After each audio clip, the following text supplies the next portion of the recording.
What is up to all the difference makers out there, man? I've got Brandon Big C Coleman in the studio today, and I gotta tell you, like, first off, law of attraction, just sitting in cultivating life.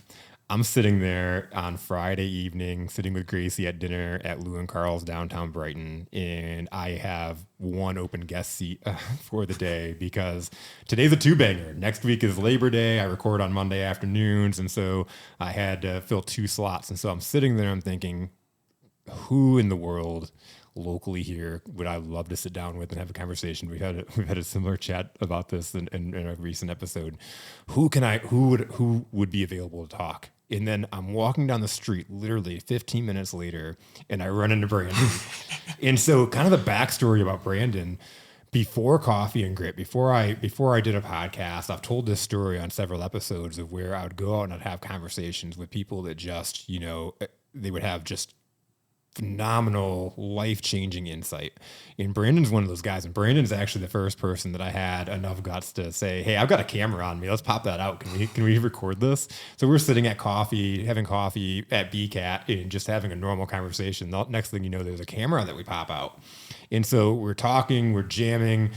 And then I took this video home and I started chopping up video clips and putting it out there on Facebook, and it blew up. People were giving us all kinds of awesome feedback. And so we met and we did a few other episodes like that and just jammed out and had a ton of clips from it. And again, it was just a stellar conversation. And so the name of this week's episode is in honor and ode to that first original episode, giving a shit about the wrong shit.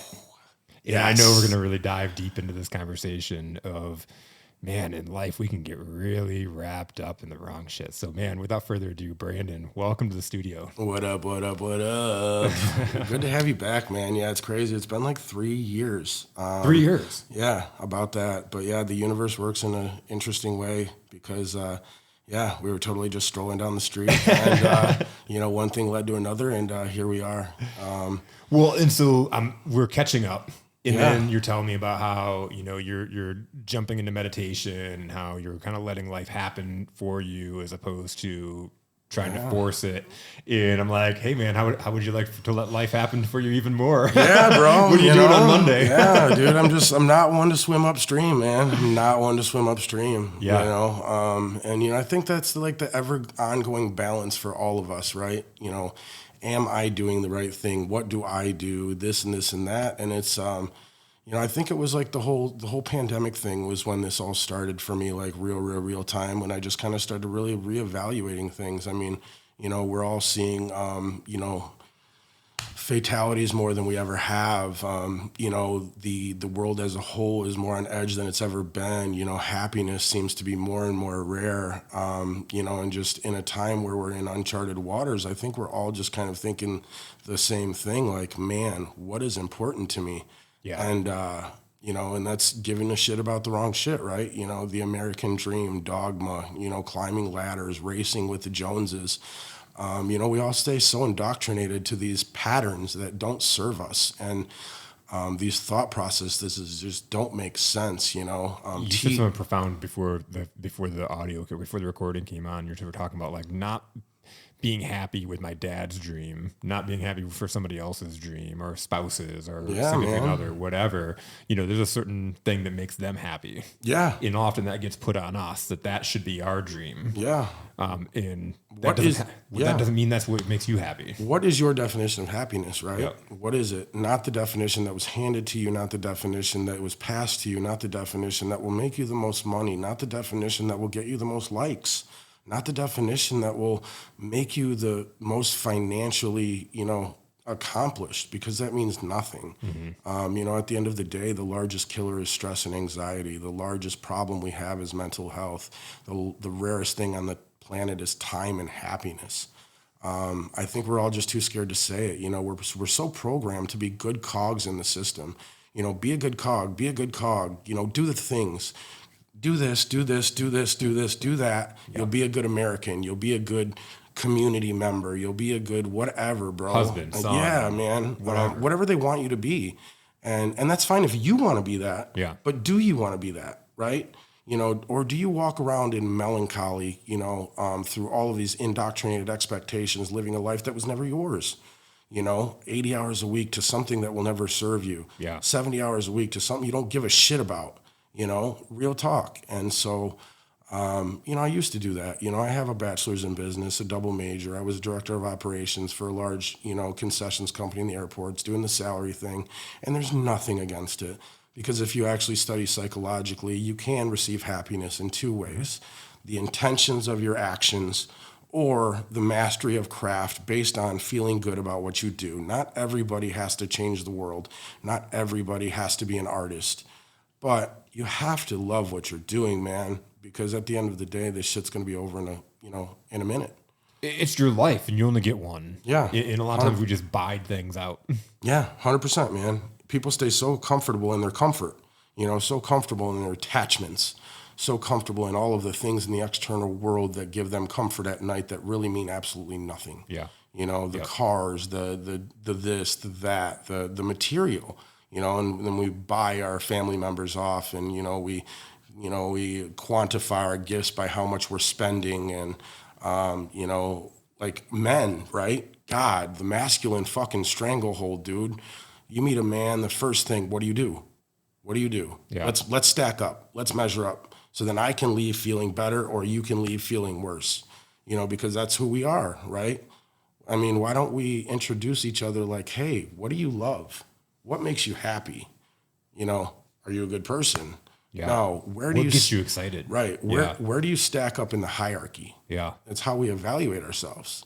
Yeah, and this, and I find myself doing that. It's one of those things because it's just we're so programmed to do it. It's just that habit. But I do love that question. What excites you? Yeah. What gets you excited? What are you passionate about? Right. That tells so much more about a person than what do you do from 9 to 5 from Monday through Friday. Right. Because to your point, most people are not happy with what they do. No. From Monday through Friday, 9 to 5. No, 99% are not. And that's because there's only so many hours in the day, Yeah. You spend 8 to 10 of them somewhere you don't want to be, and then you spend, 5 of them taking care of your family. You're right there. You're already up against 13, plus you want at least 8 hours of sleep. There's 21. You got 3 to spare, bro. What are you going to do? Yeah. And again, right. That's not to say that there's anything wrong with that. Because like I said, there is happiness to be had in providing. There's happiness to be had in mastery of craft. And, there is psychological data to back those things. But let's just make sure we're not mind fucking ourselves, because I oftentimes feel like there's certain things that we just walk around, everybody's thinking the same thing and nobody just wants to say it. Because again, then they'd have to submit to the truth that maybe they dedicated their lives to the wrong thing. There's often that people are afraid to ask the tough questions because they don't want to know the answer. 100%. You could be living in a loveless relationship. Yes. And you don't want to ask what's wrong. Yes. Why aren't you happy? Right. Because you don't want to hear it's you. I don't want to be with you. Yes. Because then it's final. Right. Then there's a change. Then there's a shift. Yes. And so just this morning, I have a client, and there's a negativity in the culture, and so there are employees that are flooding, and I'm coming in and helping them rebuild this culture, and so there are employees there that I need to know: are you on board or not? Yes. And so many people would not have the balls to ask that question because they don't want to know. Are we going to have no employees? Right. Like, is everybody going to quit? Is everybody going to leave? I want to know because I need to know. Yeah. What am I working with? What do I need to plan for? What do I need to prepare for? What do I need to search for? What energy level do I give you? Like all these things I need to know. And so people this morning were faced with a question they didn't think that they would get asked. I'm not going to tiptoe around it. Where is your head? Yeah. And let's talk about it. Yeah. And listen, if you're looking for a job, great. 1, while you're here, I'm going to ask you to work your ass off. And 2, I'm going to be hiring for your spot. So just so you know, it's for sure. Here's the transparency. Yeah. Here it is. It's on the table. Now we both know where we stand. And I feel so much better about it. Yeah. I mean, honestly, man, I always say the only thing I need a cherry on is my dessert. You know? Like real talk. Real talk, You though, know? cherries on dessert are phenomenal. Yeah, they are good. And they're But, actually, cherries are actually good for you too. If you actually get like real cherries, you know. Man, that makes me feel so good about that ice cream that I had Saturday night. Yeah, was it real cherries? Yeah, it's real cherries. Yeah, Okay. Black All right, Sleep cool. downtown. Yeah. Yeah. I mean, cherries in general are good, you Yeah. know, but I'm sure that the ones that whatever that you get in the jar that are in the syrup and all that, you know, probably not quite as great for you. Yeah, Right. You're right. But again, I've been on this like recent, like, again, I guess to kind of go back on like one another thing you've mentioned, I've really been fascinated with energy, you know, life, simplicity, and, you know, revitalizing my organic love for life, outside of technology, outside of the noise, outside of the speed. Yeah. You know, and interestingly enough, I'm also ADHD. So let me tell you, that was interesting in the beginning. But yeah, you know, so I start every day, and it's been, God, a year now or more. But I mean, I start every day with a cold shower. I start every day with circular breathing exercises. You know, I'm actually finishing a book right now called "You Are the Placebo Effect," basically studying on epigenetics, meditations, energy work, how to combat, you know, and induce, you know, better health, better wellness, all of those things as a product of it. Yeah. I've actually got off all my caffeine. I'm actually drinking a Strawberry Fields tea. So I will take some caffeine that's in some natural teas. But yeah, I've gotten off all my workout supplements. Wow. I'm actually participating with a good friend actually at Hypnotic Hemp. So I've started CBD on a daily basis, taking a full spectrum oil, taking my caps, helping my body find homeostasis. You know, and really we're in just such an overstimulated society. You know, and I just really didn't realize how much joy that can take away from life. You know, because if you're always so stimulated up here, there's nothing left to make you say, "Wow." You know, there's nothing left to make you happy. And I think that's why we all run around. So it's like literally for most people, you got to like win the lottery or get $1 million to be happy. You know, like we live in this world where everything is so sensory now that everyday joy is not joy. And it's really been interesting how I was telling my friend about this, but in the last like month, and I've been doing this, you know, deep shadow work, I've been bursting out into random outbursts of joy for the last like month now. No reason, no rhyme, just literally just feeling happy. And I think my inner child is waking back up. You know, I think I'm actually revitalizing some things inside of me, you know, that have been long suppressed. And so it's actually been really cool, feeling a lot of peace. So as you're going through this, and we talked about people not knowing what makes them happy, and you're experiencing these random outbursts of joy, what are you discovering makes you happy? I think what makes me happy is what would make most people happy, and that's gratitude, right? Simply gratitude. And gratitude can exist differently for all of us. But it's such a discounted thing, right? So we wake up and we're responding, right? So the first thing we wake up, we're responding to technology. We're responding to last night's ideas. We're responding to the energy we've been carrying. We're responding to stress, right? So first off, we have to get up and we have to take control of the day. So you have to get in the process of starting your day with a system, starting your day with some sort of a process, being intentional in some way, shape, or form first. You know, and really it's just planting seeds, man. It's planting seeds all day.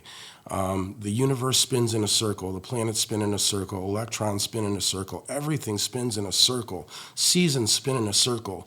So choose your fucking circle. Yeah. You know, choose a circle that serves you.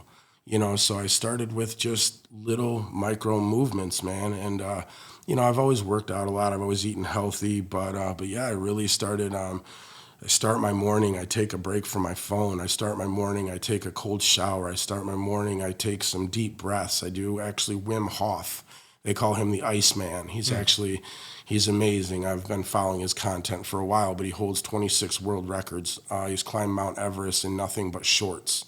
He actually, through his breathing exercises, he was able to submerge himself in ice water for up to 2 hours without lowering his internal body temperature. He's been able to breathe himself through neurotoxins, and he's allowed himself to be subject to science. So he has an app. I do his breathing exercises, and no, I'm not selling it. It's just dope. But yeah, so I start those. And like I said, I do my CBD, and, I've just really gotten in the habit of also, and this one's a long one for me, but, speaking in a positive, definitive verbiage, man. People don't understand the toxicity of the words that come out of your mouth. Yep. Words in general, words are the only reason words are words. Words are a vibration of the vocal cords. Words are things, sounds that we've picked to describe an experience. That experience is both good and bad, right? And everything is either a cocktail of cannabinoids and serotonin and dopamine or cortisol and stress chemicals and kill you stuff. And so your whole Rolodex of words on a daily basis is simply a snapshot of your experiences. So then the vocabulary you build through each and every day is a slow, ever-burning cocktail of feel good, feel bad, which then sets the energetic tempo for your day, which then makes you more prone to this, more prone to that. So watch your mouth, watch your day change. Change your words, change your world. So start your day with some sort of a plan for peace. Yeah. Plan for success or plan for failure. And I just came to a place, like I said, where everything around me was negative. I was like, bro, I cannot do this. Life is good. Humans are good. This is a beautiful place. And if I got to live in my own little bubble to believe it, then I will. But yeah. You can create your bubble, right? Yeah, right. In what you're talking about is like the mind is a excellent or terrible servant, but an excellent horrible master, excellent servant, right? Like you can get it to look for what you want to look for. If you think the world is bad, there's bad people, you're going to find that. Yeah. If you're like, I know there are good people out there, you start honing it in, you're going to find that. It's your reticular activating system. Absolutely. There's your reticular activating system that allows you to focus on anything. There's a million things going on any given day. The only reason that you can focus on one thing is your brain. Yeah. The reason why you buy a yellow car, you'll see more yellow cars. The doctors tell you you're sick. Suddenly you think you're sick. Yes. It's all attention. My brother was a hypochondriac in high school. He's still a hypochondriac, but he was a hypochondriac in high school. And whenever in biology they would study a different disease and they talk about the symptoms, he'd come home and be like, "Oh, I think I have Ebola." Yeah. Because he'd be like, "Oh, I have a headache. Oh, I've got a sort." Like he would look at the symptoms and he'd convince himself, "Oh, I've got Ebola." He would find the reasons to convince himself. Right. And it's so that in itself, right, that placebo effect, that's actually something I'm reading about right now, but it's so interesting because if you really think about it, it's like, you ever watch the TV, right? So here's an interesting thing that stays on my mind, random kind of, but you look at one cell, it regenerates itself. You look at two cells, it regenerates itself. You study science, the body will regenerate itself cellularly on every 8 years. Okay, so then at what point does the collective start to age? Or is aging psychological? Because if you look at apex predators in the ocean, a whale is 200 years old. Mm-hmm. So there's a phenomenon in nature where you live as long as nature needs you, whether it be for reproduction, for food, or for evolution. Once you reach the top of your ecosystem, then you're up against your own evolution, right? So then you want to double back to this TV and everything else, and then they tell you to get old. They tell you you're going to break. They tell you to get sick. They tell you to be stressed. They tell you all of these things. Think about somebody that doesn't watch the news versus somebody that does watch the news. Hi. Have you ever, but when you talk to somebody that watches the news, do you feel like, oh man, don't you know what's out there? There's unemployment. There's a financial crash coming. There's murder going on out there. There's, they're telling you about all the bad things that's going on. Right. And I'm over here like, bro, there's sunshine and kids playing in the pasture. Yeah. Like snap out of it. Yep. Because at the end of the day, I understand that reality doesn't always, it depends on where you live, because there are places where bad things happen, So sometimes when I start talking like this, I get the people that'll rise up and say, you don't understand. And I mean, I get it. I'm blessed. I live in a place where things aren't happening. But at the end of the day, kind of goes back to that first thing, right? If your feet hit the floor, you still got to be grateful. If you have the ability to take a breath, then you have the ability to have a chance. You have a chance. You have the ability to change. Yep. And if that's where we start, then everything else gets better. 90% of us anyways that have a roof over our head and can manage to grab something to eat, we're better off than 99% of the people on the planet anyways. It's funny, man. But then it comes down again back to that full cycle of like what makes you happy. And as you define that, as you know where you like to play, as you can have that release, even if you have a job that you hate going to, what do you do afterwards? Yes. Is it that cycle of coming home, cracking open the beer, kicking the dog, just kind of a cycle of misery? But yeah, it's really interesting, the whole, people spend their whole lives working for everybody else, but they don't spend any time working for themselves, and that is the difference maker. That's what has to happen. I have a friend, she lost her husband when she was like 69. Okay. And she went through this big grieving period like anybody would that loses their spouse at that, at any time. But then after she woke up, she realized, oh my God, like he died, I didn't. Yes. And then as she had that realization that it's time for me to live, she's like, great, time for me to live. Oh my God, who am I? Yeah. All these years I've been the daughter. I've been what my parents expected to be. Yeah. I was who my first husband expected me to be. Yeah. I was who my second husband expected to be. And they the expectations that those people expected me to be were all the same. They fell under the same umbrella. So I became this person because all these people in my life wanted me to be this person. And then I find out that I'm this person way over here. Yeah. And so why I always felt like the black sheep, why I always felt like I was fighting up to go upstream or going against the grain is because I was. Yeah. Because I was living somebody else's dream. I was living somebody else's idea of what success was or what happiness was and not for mine. Yeah. And since she's done that, I mean, it's incredible. I've known her for a little over 2 years now, and I've watched her reverse age. Yeah. She's 73, and she looks younger now than she does in pictures that I've seen from her 4, 5, 6 years ago. Yeah, it's interesting. I was actually in my book I'm reading right now. They did a Harvard study, and they took 8 guys that were 75 years old, and they took them to a monastery, and they did a weekend-long retreat. It was like 5 days. And they actually took 2 groups, and they took one group and they said, okay, you're going to reminisce about when you were younger. You're going to remember the good old days, yada, yada, yada, what have you. Cool. They had a decent time, whatever. Then they took the other group and they said, all right, pretend you're 22 years old again. We're going to play music. We're going to do these things. We're going to act like we're 22 years old again. Yep. They rewound their biological clocks. They actually did the biometrics. They actually took the brain scans. They actually, by the end of the weekend, these guys were playing tag football and put away their canes. I'm serious, man. And that's why I laugh and I always say forever young. And people always say, what, are you scared to get old? I'm like, no, but I don't have to. You don't have to. We use this word inner child, and I hate to say it, but I think it goes back to the cogs. Yep. Cog in the system, because once you're an adult, then you're supposed to act a certain way. You're supposed to do a certain thing. You're supposed to work a certain amount of hours. You're supposed to do a certain amount of things. And every single one of those things takes away from your joy. Yes. Because every single one of them is too important for you to be happy. Too important for you to have a hobby. Too important for you to do anything that makes you feel alive. Yep. And lose track of a man-made indoctrination called time that we allow to run our lives. Plain and simple. We need waking up and being intentional. Yes. Be intentional with what you're spending your time on, how you're living. Yeah. Amen.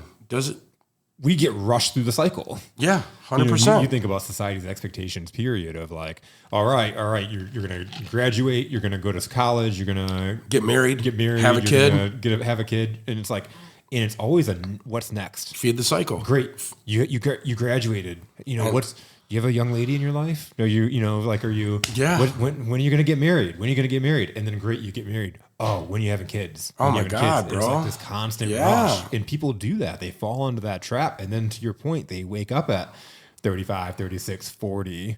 And we say that they're living in this rut, or they have this what's it called?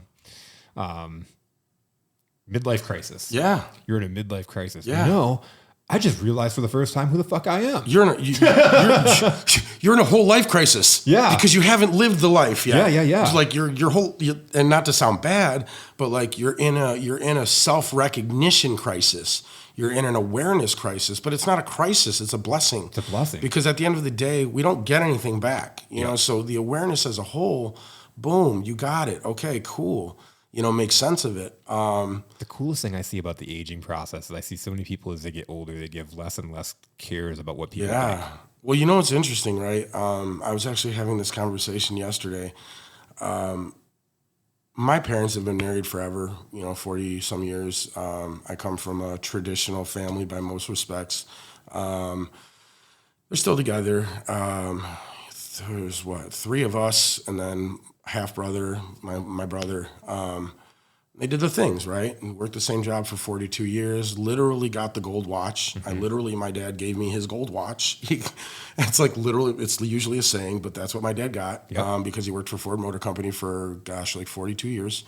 And I look at, as close as I can see to perfection. They make it happen. They've never really fought, this and this and that. But then here I am, 37, single, no kids, happy, right? Yeah. Took me a while to find that last part, that happy part. Why? Because everybody wants to talk, man. It takes a lot of self-awareness when the whole world wants to tell you to do the things, but they don't even really feel right, and I'm not saying having kids and getting married is wrong. I love kids. Kids are awesome. I don't want to spend all my time alone, but at the same time, I know that at this point, I haven't had the things happen to make those things happen, and that's okay. And we're all so worried about picking each other's version of happiness, right? Because if my version isn't the version, yours can't be it, because that means mine isn't. And there's enough pie to go around, guys. Absolutely. We can all be happy. Yep. Yours doesn't fucking matter. Yep. Neither is mine. As long as it matters to me. Yep. And so the amount of people that will tell me I'm going to get old, tell me I'm going to be alone, tell me that I'm going to be miserable because I'm still out here living my life. And then it's like, okay, are you mad because I can get up and do whatever the fuck I want? Are you mad that I'm out meditating on a Wednesday afternoon and you're checking budgets? And I'm not saying that mine's better. Yeah. Because there are certain aspects It's just your life. I lack certain bonds, but I have certain other things, right?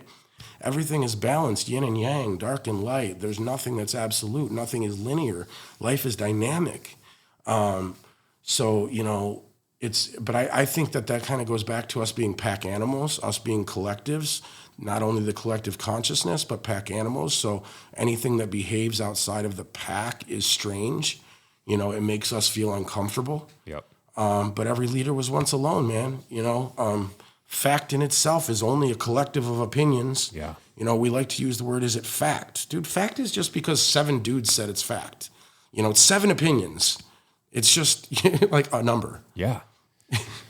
So I know your backstory and rewinding it back several years. Yeah. I'd love for you to tell the audience kind of like your journey and kind of that wake up call that you had. Yeah, for sure, man.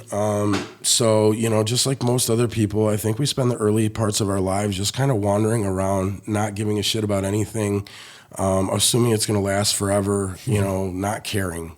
I did that, and I was very rebellious, there's no doubt about it. I was about as rebellious as you could be, and I don't really know why. I had a good family, just a sincere case of lack of give a fuck. And, I went to 3 high schools in 4 years. I was kicked off of juvenile probation by 17, unsuccessfully discharged. Most people don't even know you can do that. And, you did it? Yeah. And they finally said, okay, buddy, you're out. And what the point in that is, they discharge you, assuming you'll recommit in the adult system, and then they can throw the book at you for your other open book. Well, fortunately, I didn't really do that for a couple years. But then after I got kicked off of probation, in my later years, I ended up totaling 3 or 4 cars by the time I was 25.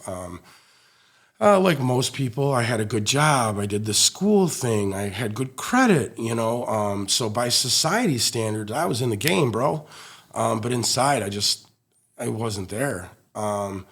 And I think it was because I would just look around and none of it resonated with me. Even for some reason in high school, I always deemed the education kind of useless. And anyways, my early life was absolutely wild. And then I started, my conscience started to kick in. Not only was I not finding my path, I got in all kinds of trouble. The whole first half of my life was chaos. My brother went to prison. It was just a lot of shit. And something was telling me to slow down, man. And fuck, did it ever slow down?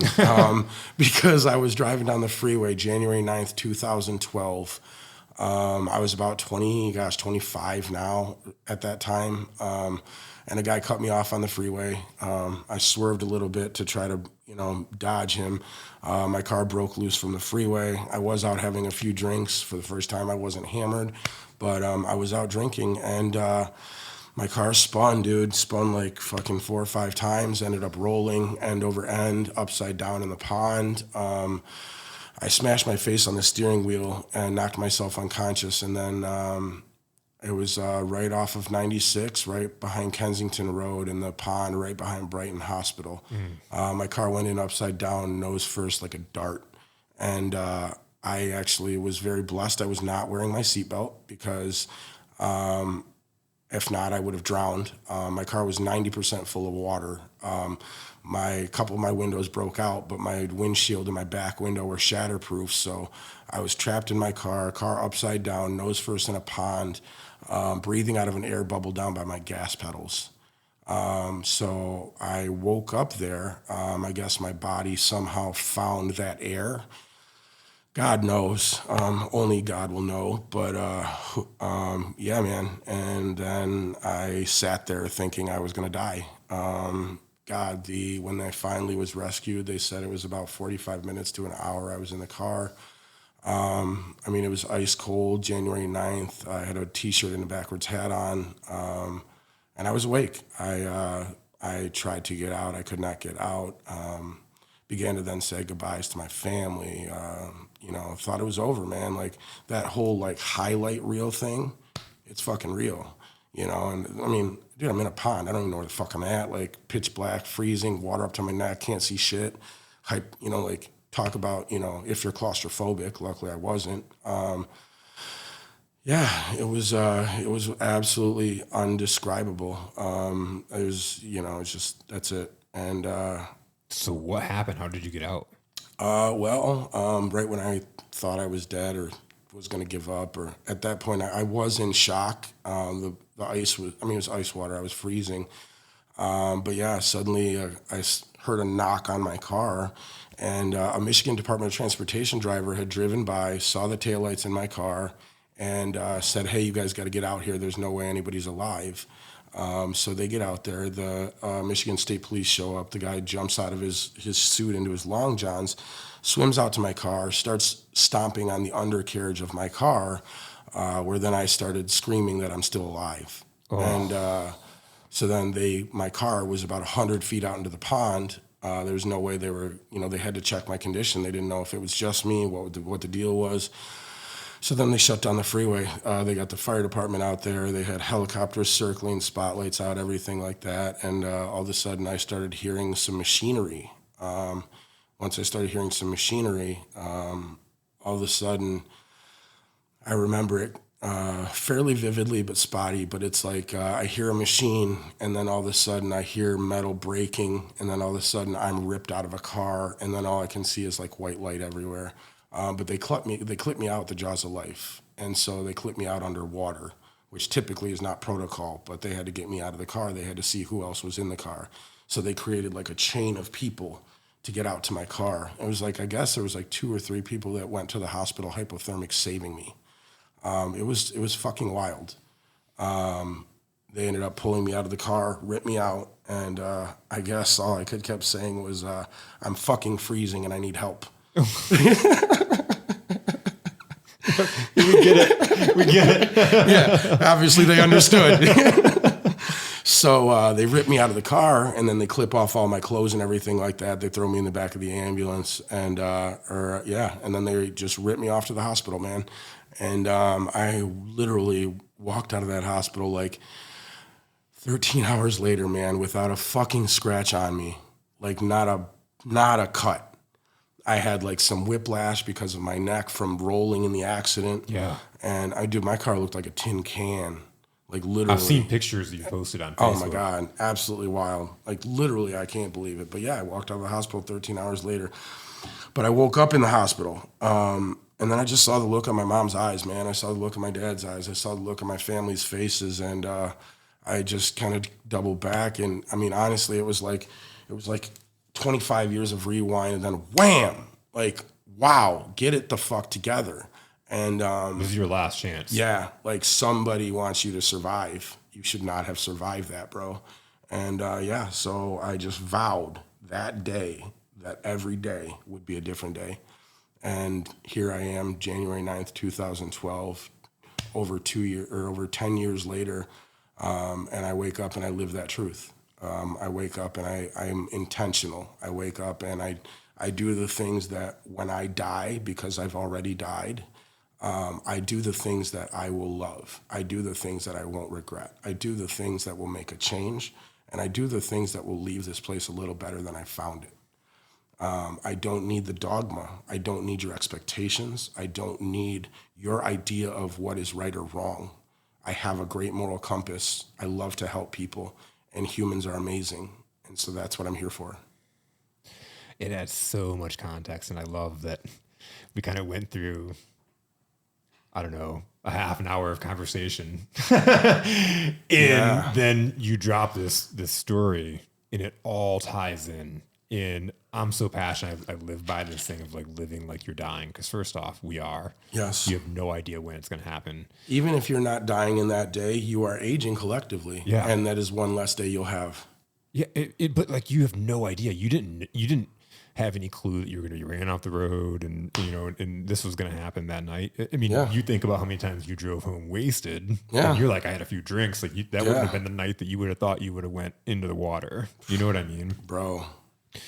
So you just never know. Like you could be out just walking, get hit by a car, like anything. You could have a heart attack. Like anything can happen. Anything can happen. And so live like you're dying because you are. You never know when the actual end is going to come. And I love how you've brought that together. And that was just such a huge, like you threw away all this, everything. Everything.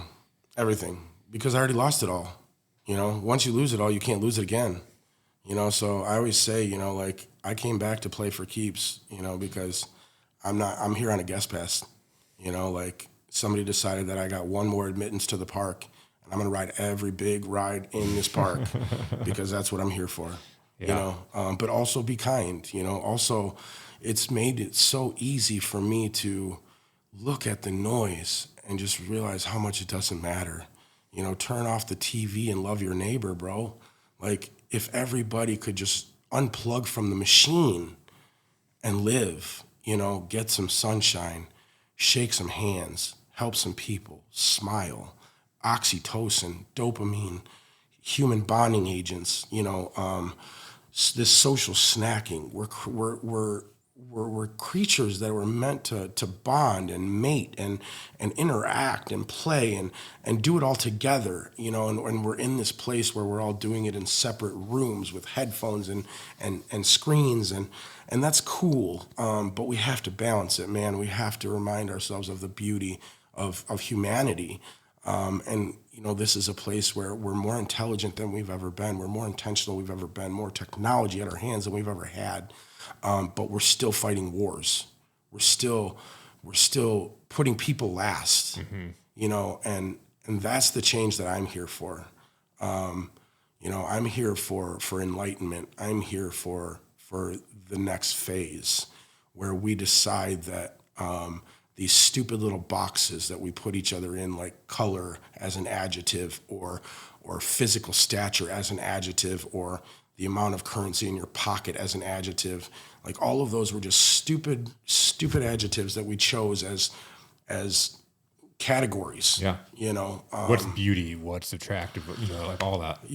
I mean, dude, I know and there's no right answer, man. Yeah. I know so many people that are rich and miserable. Yep. I know so many people that are poor and happy. Yep. And I know the flip side too. Yep. And then you talk to the poor people and to make themselves feel better, they're going to say that's what poor people say. Yeah. Talk to the rich people and they're going to say, yeah, that's what poor people say to make themselves feel better. Yep. And then if you talk to poor people, everybody wants to make themselves feel better without just being able to feel better. Just stay in your lane, man. Do what makes you happy. And if being Sam Walton makes you happy, that's cool. But that takes a lot of years, and you're not going to have a lot left. Yeah.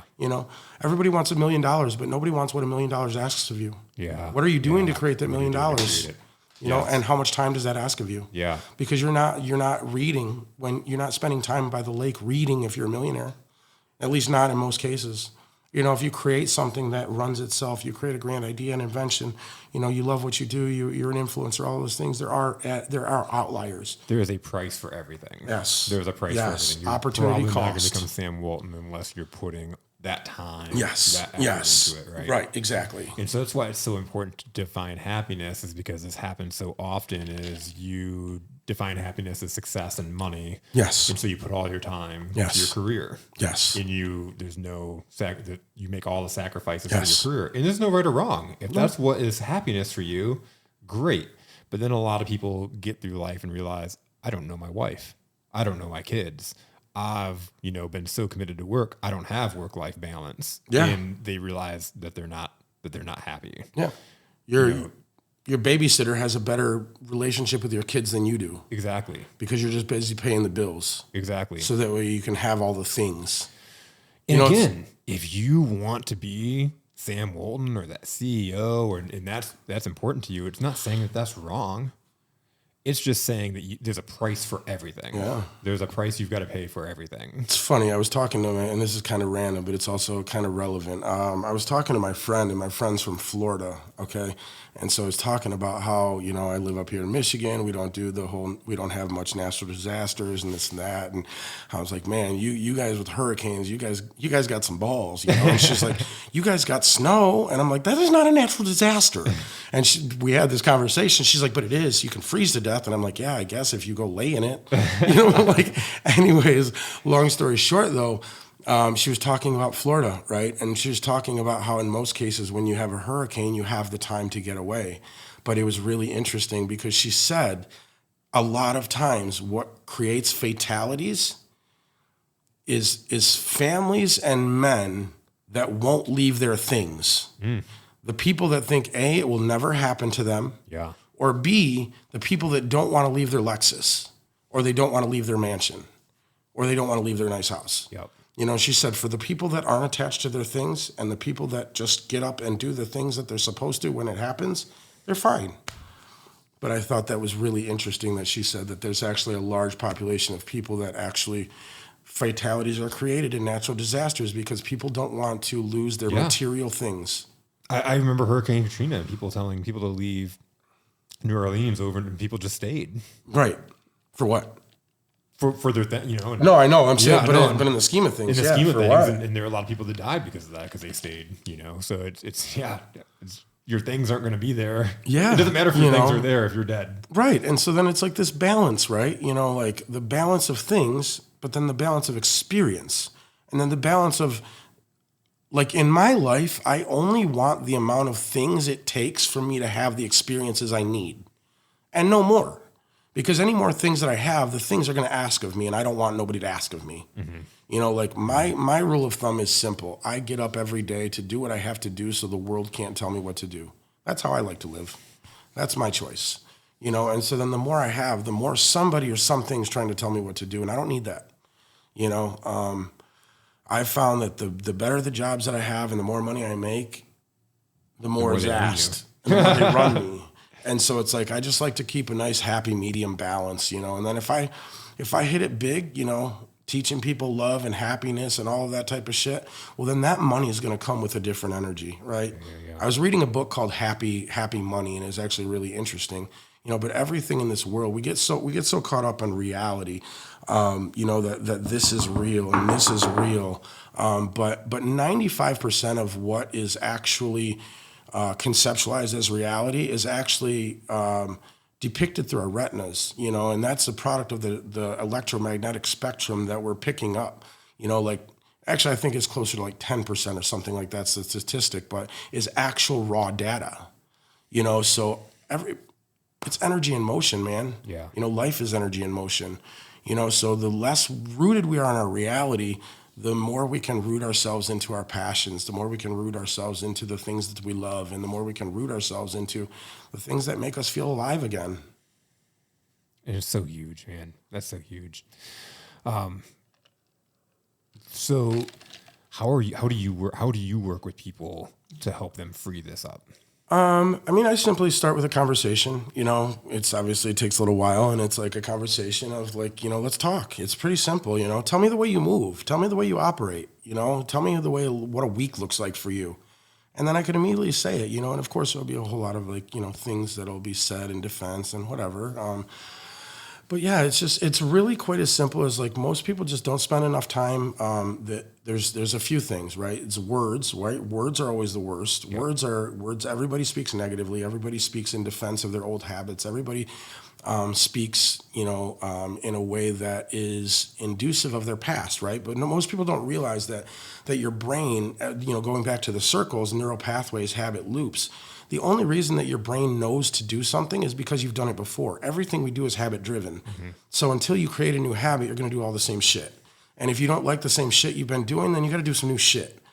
So not only are we breaking habit loops, but we're breaking habit loops starting with positive definitive verbiage, speaking intentfully in a manner where we believe it, allowing our brain to buy the fact that we can step out of this circle. Yeah. And then after we can step out of this circle, then it's not wanting to change the whole world in one day, and then it's, it's the words, and then it's, are you kind to yourself? Do you literally, like, especially men, man, like, we don't cut ourselves no slack. Like, the background of my phone says, I am enough. Like, I'm over all of that shit, man. I will love myself. I will cut myself slack. I will tell myself it's okay to feel, because that's the number one killer for us men. So allow yourself authenticity, allow yourself to feel, and just get up and move through your day with intentions, man. It's really simple. I think it's so huge. Obviously you work out. Mm-hmm. Like I say this shit nowadays and people are like, wait, what? Like I go to yoga twice a week too. And so it's like interesting because and then again, it's not like to stereotype, but yeah. I'm a big dude, tattooed, bald head, like most people look at me like a Viking, and it's like, so like I throw myself into these places I don't fit and I love it. But it's because it's so refreshing to jump away from not only the dogma, but the masculine stranglehold, be able to like see the look in everybody's eyes when it's like, oh, he's doing it. Yeah. He's doing something else different, and I have conversations with men are like, dude, do you know how fucking refreshing it is to have a safe space to talk about that? You know how many men don't talk about like shit as simple as like how stubborn we are when somebody tries to tell us what to do, and then all the dumb shit we'll do we know is wrong afterwards simply because somebody told us what to do. Like, why? Brandon, why do we do that? My whole entire episode last week was with Gracie, my wife. Yeah, and she like that was what our topic was on. Like, dude, growing together in a relationship of like, and it came off as nagging, right? Or she's telling me she's asking me questions or like challenging me, and not because she's like wanting to nag me or nitpick me or whatever. There's a button in your brain that's like, no, you will not tell me what to do. It's like, left is a green light, right is a brick wall, and you're like, she's like, turn left, and you're like, no, I'm gonna hit the brick wall. I'm gonna double down on disaster, baby. I'm gonna double down on the brick wall. Like, it's so funny though. You know, we have our little buttons, man.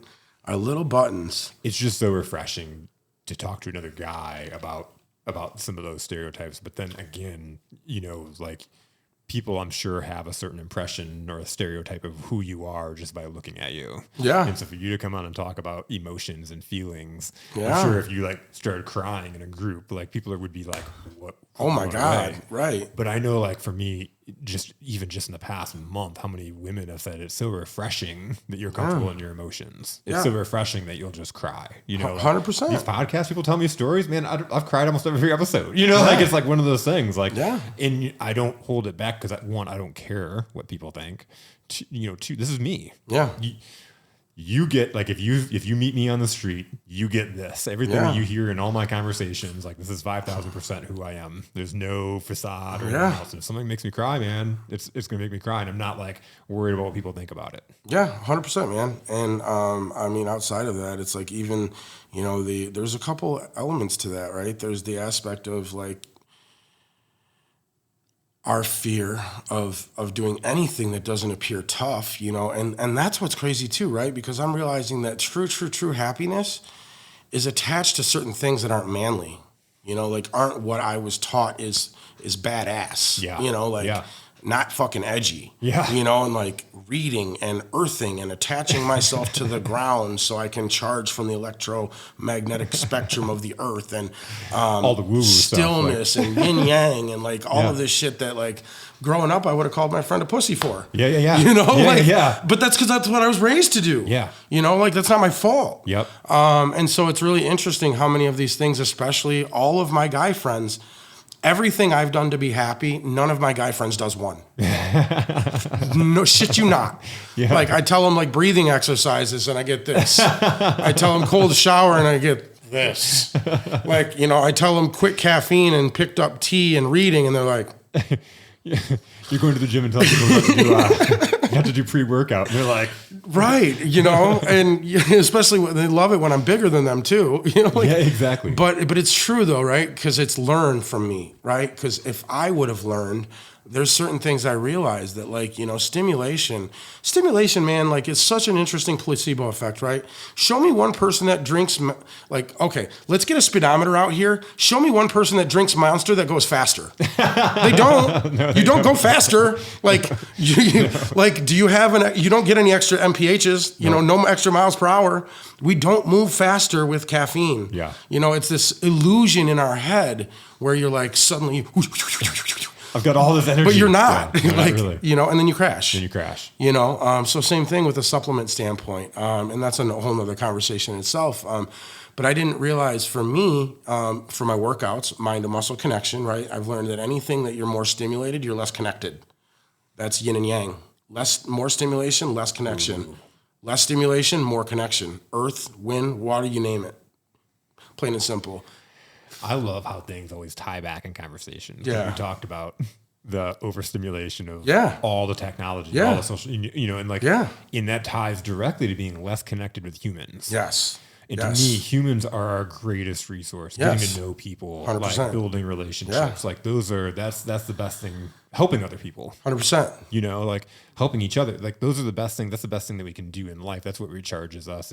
You can literally flip your day around by just going out and making other people's days. Yes, 100%. You could be in the worst mood ever. You go put a smile on somebody else's face, and I guarantee you smile too. 100%. It's interesting, right?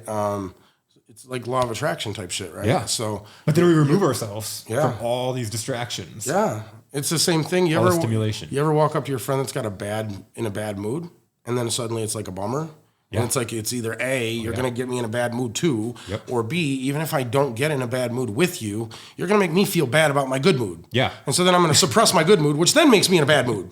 Either way, dog, you just lowered my energy. Come on. But like I'm like the freaking gas station. I'm trying to fuel you up. Yeah. And now you're pumped up and I got to go take a nap. But my point, But my point is that feeling, right? In Western medicine, we view hearts as a pump, nothing more. We don't factor in energy, the Earth's magnetism, our magnetism, protons, electrons, neutrons. And there's certain things you can feel, like when you walk up, you can tell when somebody has bad intentions. That grim feeling, that's your intuition. Those are your gut feelings. That's magnetism. That's positive versus negative. That's energy speaking to you. And so it's like the same thing with any of those things. You have somebody who walks up and they have negative energy. You can choose to help them raise their energy, or you can choose to submit to their energy. Do you want the dominant energy or the submissive energy? Are you going to non-negotiate your energy, or are you going to compensate? Because if I'm in a good mood and you're in a bad mood, you better believe we're both not going to walk away in those same moods. Yeah. Because if I'm in a good mood, you're in a bad mood, we're either both walking away in a good mood, both walking away in a bad mood, or we're going to average each other out and walk out in a medium mood. Yeah. But that's it. There's energy and movement though, and so by understanding that, it kind of goes back to it only takes one beam of light to break all the darkness in the world. It does. Yeah. Energy is everything. And so I believe, going back to my positive energy, as one man, I firmly believe the best contribution anybody can have to peace is a constant positive energy into the collective consciousness, because we feed off of each other. And so by allowing yourself to do that, you can then contribute to what I believe is the greater good. Because not only will you do that, but then you will also act in a way that does that. And then you will do things along the way that do that. And not only will you have a system of small little actions that make the world a little bit better place, but then you're giving energy, you know, and then, you know, we always talk about how many good deeds I do for a person, right? But what about the good deeds that I do by changing your mood? What about the good deeds that I do by showing you that the world is good? You know, because some people are dark only because the world hasn't shown them light lately. Absolutely. Could not agree more. Could not agree more. Because nobody showed them that. Yes. Everything is learned. Yeah. You're not a robot born, you know, and so I get a lot of flack for this, but I firmly believe not one human is bad.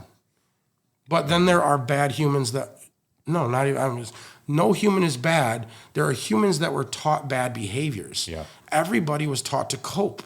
Because from rolling around as a baby to doing something destructive, somewhere along the way you were taught that.